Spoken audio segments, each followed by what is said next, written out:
উত্তর সিকিমে ভয়াবহ গাড়ি দুর্ঘটনা। আবারও জানিয়ে রাখবো, উত্তর সিকিমে ভয়াবহ গাড়ি দুর্ঘটনা, মৃত এক, নিখোঁজ 9 জন পর্যটক।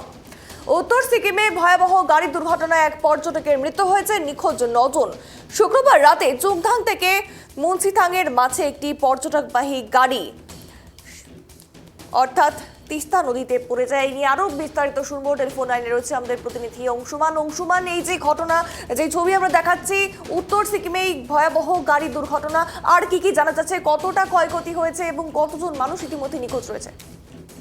দেখো, এই ভয়ানক ঘটনাটি ঘটে গতকালকে রাত্রিবেলায় 9টা নাগাদ, যখন একটি উত্তর সিকিমের মঙ্গনের থেকে গাড়িটি গ্যাংটকের দিকে ব্যাক করছিল। ঠিক চুংথাং এবং মুন্সিথাং এর মাঝামাঝি পর্যটক বোঝায় গাড়িটি প্রায় 1000 ফুট নিচেতে খরস্রোতা তিস্তাতে পড়ে যায় এবং তারপরে কিন্তু সঙ্গে সঙ্গে সেখানে স্থানীয় বাসিন্দারা এবং আইটিবিপি জওয়ানরা চলে আসে সিকিম পুলিশও।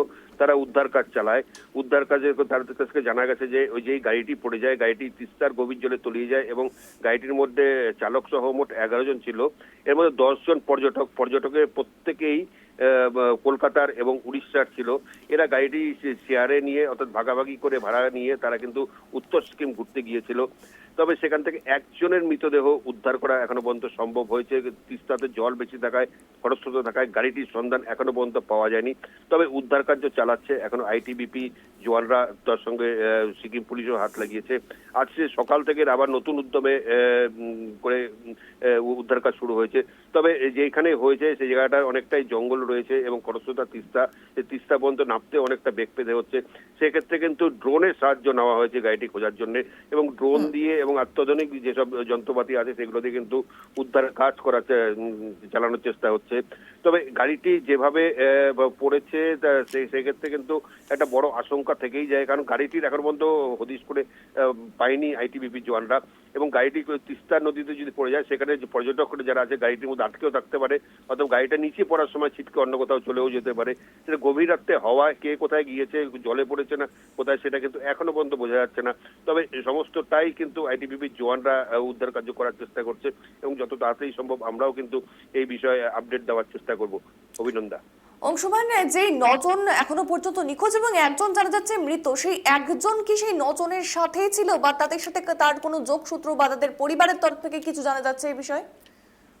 দেখো, এখনো কিন্তু পরিষ্কার সেই বিষয়ে জানা যায়নি। যে একজন মৃত যে হয়েছে সেটা কলকাতারই বাসিন্দা এবং বাকি যারা 9 জন নিখোঁজ আছে, 9 জনের মধ্যে কয়েকজন হয়তো কলকাতার বাসিন্দা এবং কয়েকজন উড়িষ্যার বাসিন্দা এবং প্রত্যেকেই উড়িষ্যা এবং কলকাতার থেকে এসেছিল উত্তর সিকিম ঘোরার জন্য।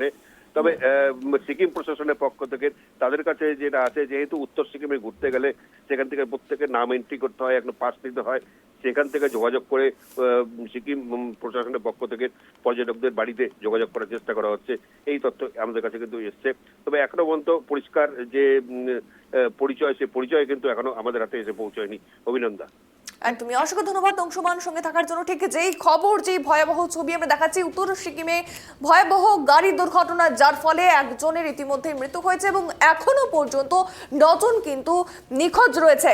কালকেও চেষ্টা চলছিল উদ্ধার কাজের এবং আজকে সকাল থেকে কিন্তু একইভাবে উদ্ধার কাজ চলছে, তবে এখনো পর্যন্ত কিন্তু পাওয়া যায়নি। তবে আইটিপিসি জওয়ানরা তারা কিন্তু চেষ্টা চালিয়ে যাচ্ছে তাদেরকে খুঁজে পাওয়ার এবং তাদের পরিচয়ও কিন্তু সঠিকভাবে, অর্থাৎ যারা নিখোঁজ রয়েছেন তাদের পরিচয়ও কিন্তু এখনো সঠিকভাবে জানা যায়নি।